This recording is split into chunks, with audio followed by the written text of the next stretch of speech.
பப்பாளி காய வச்சு எப்படி ஒரு பொரியல் பண்ணலாம் அப்படிங்கிறத அந்த வீடியோவில் நான் சொல்லியிருக்கேன். ஒரு ஹெல்தியான சூப்பர் பொரியல் அண்ட் சைடிஷ்னு சொல்லலாம். இதை வந்து சூடான சாதம் இல்லாட்டி தயிர் சாதம், variety rice and idli dosa கூட நம்ம இதை ஆட் பண்ணி சாப்பிட்டுக்கலாம். ரொம்ப சூப்பராக இருக்கும். வாங்க வீடியோக்குள்ளே போகலாம். அதுக்கு முன்னாடி நம்ம சேனலை சப்ஸ்கிரைப் பண்ணலன்னா சப்ஸ்கிரைப் பண்ணிக்கோங்க. பக்கத்தில் இருக்க பெல் பட்டனை கிளிக் பண்ணிக்கோங்க.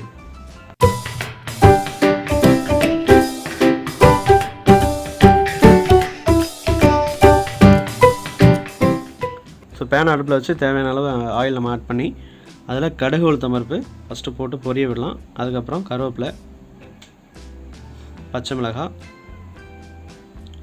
நார்மலாக ஒரு மீடியம் சைஸ் வெங்காயம் கட் பண்ணி ஆட் பண்ணிக்கோங்க. போட்டு நல்லா மிக்ஸ் பண்ணிக்கலாம்.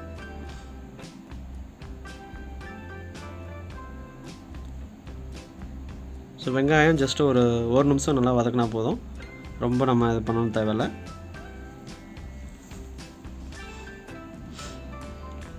இப்போ இதில் பெருங்காயத்தூள் வந்து லைட்டாக ஆட் பண்ணிக்கோங்க.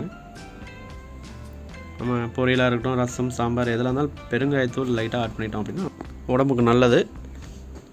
நெக்ஸ்ட்டு கட் பண்ணி வச்சுருக்கிற பப்பாளி காயை வந்து நம்ம இதில் ஆட் பண்ணிக்கலாம். ஸோ பப்பாளி காயினா ரொம்ப நார்மலாக என்ன சொல்கிறது, பப்பாளி காயை நீங்கள் கட் பண்ணும்போது லைட்டாக கொஞ்சம் செங்காயாக தான் இருக்கும்.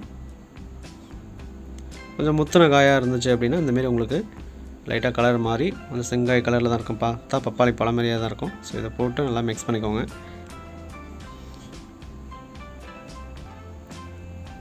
பழமாக இருந்துச்சுன்னா நீங்கள் கட் பண்ணும்போது இந்தமாரிலாம் உங்களுக்கு ஸ்லைஸாக வராது. ஸோ இது வந்து ஒரு 60% வந்து மரத்துலேருந்து எடுத்துருக்கோம். அதாவது 100%னா பப்பாளி பழம், அதில் 60%லேருந்து நம்ம எடுத்துருக்கோம். அந்தமாரி 60 to 70%. ஸோ அதுக்கு தேவையான அளவுக்கு நம்ம வந்து சால்ட் ஆட் பண்ணிக்கோங்க. மஞ்சத்தூள் அண்ட் மிளகாய்த்தூள் வந்து லைட்டாக ஆட் பண்ணிக்கோங்க காரத்துக்கு ஏற்ற மாதிரி.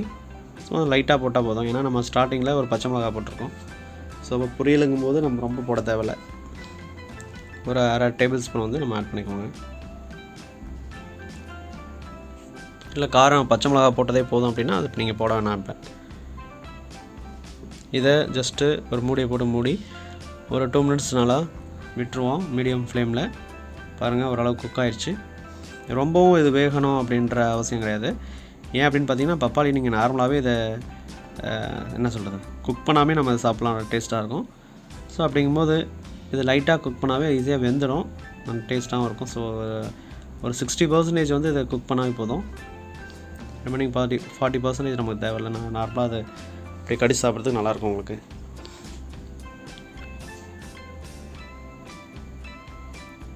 வாட்டர் எதுவுமே ஆட் பண்ண வேண்டாம்.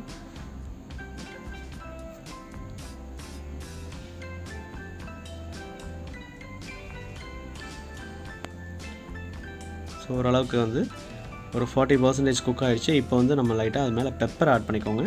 ஆட் பண்ணிவிட்டு ஜஸ்ட் ஒரு 2 minutes வந்து பார்த்திங்கன்னா ரெடி ஆகிடும்.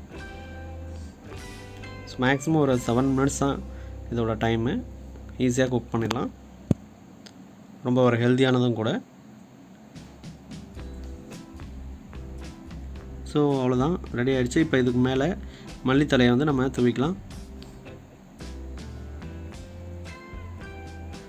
ஸோ பாருங்கள் பப்பாளி பொரியல் வந்து ரெடி ஆகிடுச்சு. ஒரு ஹெல்த்தியான தயிர் சாதம், வெரைட்டி ரைஸ்க்கு ஏற்ற ஒரு பொரியல் வந்து ரெடி ஆகிடுச்சு. ஸோ இந்த டிஷ்ஷை நீங்களும் ட்ரை பண்ணி பாருங்கள். ட்ரை பண்ணி பார்த்துட்டு கமெண்ட்டில் எப்படி இருந்துச்சு அப்படின்னு சொல்லி பதிவு பண்ணுவாங்க.